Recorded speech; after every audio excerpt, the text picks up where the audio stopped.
రాయవరపు సత్యభామ, అది కాకినాడ జిల్లా. మా భూములు వచ్చి కొత్తపల్లి, మూలపేట, నాగలాపల్లి, పండుగ గ్రామాల్లో అనేక మా భూములు ఉన్నాయి. అయితే ఈ భూములు అన్నింటికి కూడా సజ్జికొని తీసుకున్న తర్వాత మిగతా భూములన్నీ కూడా మేము వచ్చి చూసుకోవడం జరుగుతుంది. మా మామగారు కాలం చేశారు, ఆ తర్వాత మేము వచ్చి చూసుకోవడం జరుగుతుంది. ఈ జరిగే తరుణంలో మాకు మూలపేట నుండి పిఠాపురం నుంచి మూలపేట వెళ్ళే దగ్గరలో బంగారపప్పు గుడి దర్గా దగ్గరగా మా భూమి ఉంది. ఆ భూమి ఉన్న సర్వే తోట ఉంది. ఆ సర్వే తోటని ఎవరో నరికేస్తానని తెలిసి వెంటనే రావడం జరిగింది.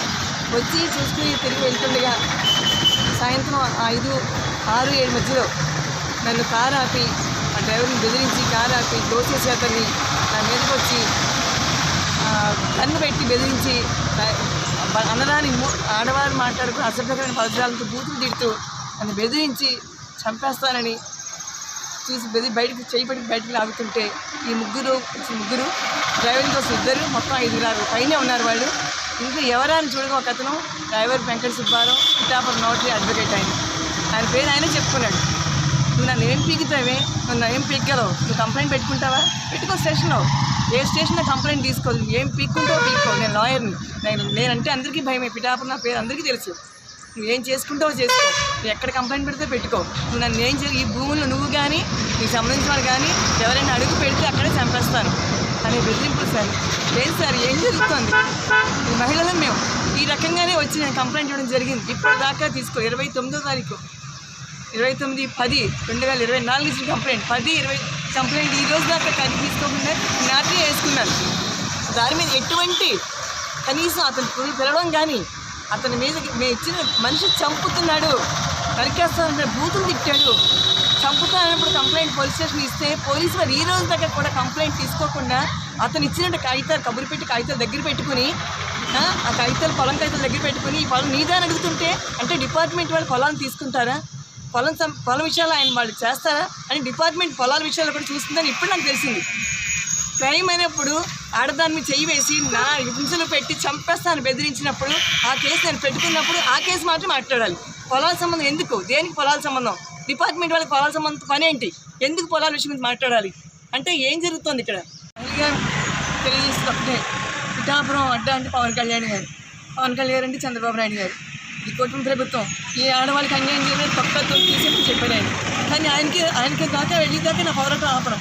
ఇది నేను చెప్పేది ఏంటంటే ఒక లాయర్ అయ్యుండి గొట్టుముక్కల భాస్కర్ ఏం సార్ లాయర్ పదవిని ఉపయోగించుకుని ఒక అసభ్యకరంగా ఆడదాన్ని చూడకుండా పేపర్కి ఇస్తాడా, ఈ పిఠాపురం సుబ్బారావు తమ్ముడు ఇచ్చాడని చెప్పి పేపర్కి ఇస్తాడా, ఏమనుకుంటాడు ఆయన, ఎంత అసభ్యంగా ఎక్కడో దేనికో. నేను మహిళను అనేక రకాల కేసులకు వెళ్తుంటాం, నేను మహిళా అధ్యక్ష అనేక మంది ఆడవాళ్ళకి న్యాయం చేసి పరిస్థితి వెళ్తుంటారు.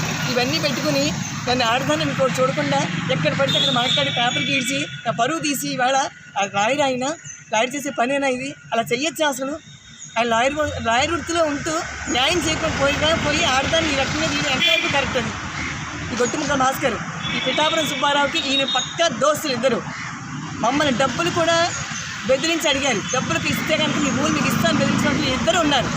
కానీ ఎంతకు వరకు తెగించారు మమ్మల్ని 5 కోట్ల భూమికి 50 లక్షలు డిమాండ్ చేశాడు. నీకు 5 కోట్లు ఆస్తుంది, 50 లక్షలు తక్షణం పట్టుకొస్తే నీ భూమికి ఇస్తానని గొట్టుముక్కల భాస్కర్ ఇంటికి తెలిసి, అదేవిధంగా దానికి ఒప్పుకోలేనని ఇవాళ ఖచ్చితంగా పేపర్ కేసి నీకు ఇది ఉంది, నువ్వు ఆ కేసు ఈ కేసు ఉంటాయి, కేసులు అనేక రకాలు ఉంటాయి. కానీ నేను చెప్పమనుందా బయటికి, నీకు అవసరం అది, నేను ఏమమ్మేసాను భూమి, నీ ఆస్తి ఏం తీసుకున్నాను నేను, నీ అప్పు నువ్వు నాకేం అప్పు ఇచ్చావు, నువ్వు నాకేమైనా డబ్బులు తీసుకున్నావు నీ దగ్గర, ఎందుకు నన్ను పనులు ఇచ్చావు, ఆడదాన్ని బట్టి ఇదేనా లాయర్ చేసిన పని, మిగతా లాయర్లు అందరూ లాయర్లు కదా, అందరికీ తెలియవా ఏంటి నీ యొక్క జులుము అంటే పిఠాపురం సుబ్బారావు పక్కన ఏమైనా చేయాలనుకుంటున్నావా, ఏం చేస్తున్నారు మీరు. ఈ విషయాన్ని ఖచ్చితంగా పవన్ కళ్యాణ్ గారి దృష్టికి, చంద్రబాబు గారి దృష్టికి తీసుకెళ్తాను, తీసుకెళ్లే పరిస్థితి అక్కడి వరకు తీసుకెళ్ళాలి. కానీ ఆడదాన్ని ఈ రకంగా ఒక మహిళలకి ఏదైనా కష్టం వస్తే పరిగెట్టుకుంటూ వెళ్ళే అలాంటి ఆడదానికి ఇలాంటి అడ్వకేట్ల వల్ల మాకు దిక్కు మొక్కు లేకుండా నడిస్తే మిగిలిన వాడికి ఏంటి, నా పిల్లలకి భయపడుతున్నాను, పిల్లలు ఎక్కడ తీసుకెళ్ళిపోతారో అని నేను భయపడతాను, నా మొగుడికి భయపడతాను, భూమిలోకి రావాలంటే భయపడుతున్నాం. ఏంటి నా మామగారి భూమి ఇది, కానీ ఎవరి భూమి ఇది నిరూపించే శక్తిని నిరూపించాలి, తప్పు చేసి నిరూపించాలి. అంతగా ఎప్పుడో పేపర్లో వేసుకుని పరుగులు తీస్తే ఏంటి వస్తాయని చేస్తున్నారు. లాయర్ చేసే పని ఇది. ముఖ్యంగా ఇలాంటి లాయర్ పట్టాలు ఖచ్చితంగా కట్ చేసి పడాలి, లాయర్ని ఇలాంటి లాయర్ పట్టాలు తీసి పడేయాలి. ఎంతవరకు పోరాడతాను నేను. లాయర్ కాదు, నిజంగా లాయర్లు అయితే ఇలాంటి పనులు చేసే భర్తలు కాదు. ఎంత అసభ్యకరంగా పేపర్ చేసి ఈడ్చుకుంటూ నానా మాటలు మాట్లాడతాడు.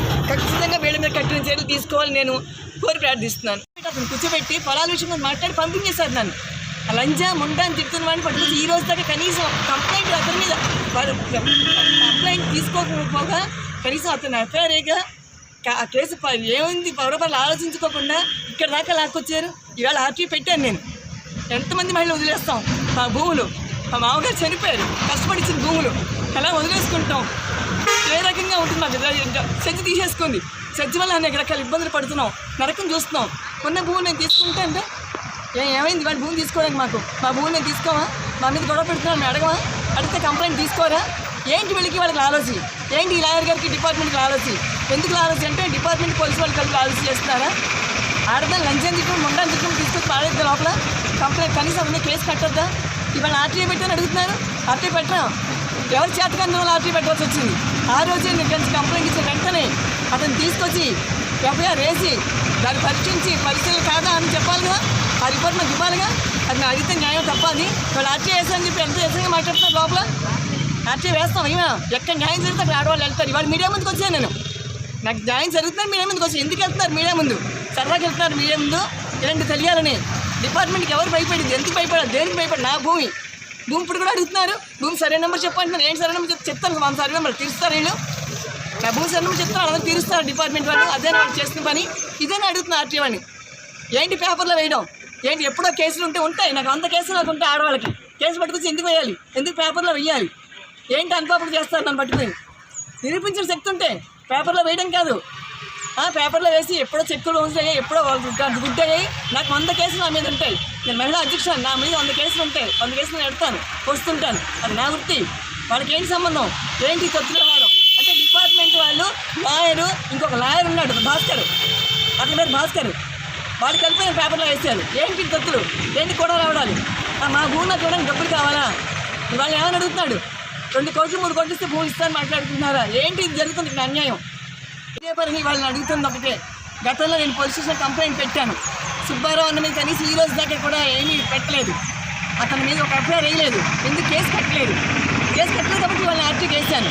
నాకు కావాల్సింది మా మామగారి భూములు. ఎవరో కాదు, మా మామగారు మామగారు మాకు ఇచ్చారు. అతను పెత్తనం ఏంటి? అతను ఏం చేస్తాను? అతను ఎందుకు పెత్తనం పెట్టాలి? అసలు దేని గురించి చేస్తున్నాడు అతను పెత్తనం? మా మామగారు మాకు ఇచ్చిన నేను తీసుకుంటాను. అతను ఏంటి ఇబ్బంది? వాడు ఎందుకు బెదిరిస్తున్నాడు? ఎందుకు మమ్మల్ని టార్చర్ పెడుతున్నాడు? ఎందుకు అసభ్యకరంగా మాట్లాడుతున్నాడు?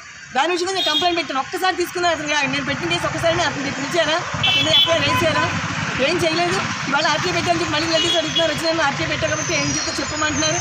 ఏం జరుగుతుంది? నాకు న్యాయం జరగాలి. మా మామగారి భూముల్లో నాకు హక్కు ఉంది. నేను అమ్ముకుంటాను, ఆడుకుంటాను, నేను తీసుకుంటాను. వీళ్ళెవరు అడ్డు పెట్టడానికి? ఏంటి ఇతను బెదిరింపు? నేను లాటరీ లాయర్ అంటాడు. ఎందుకు ఇలా చేస్తున్నాను? నాకు తక్షణం నాకు న్యాయం జరగాలి. న్యాయం జరిగేదాకా నేను పోరాడతాను. ఇదే నాకు బాధ.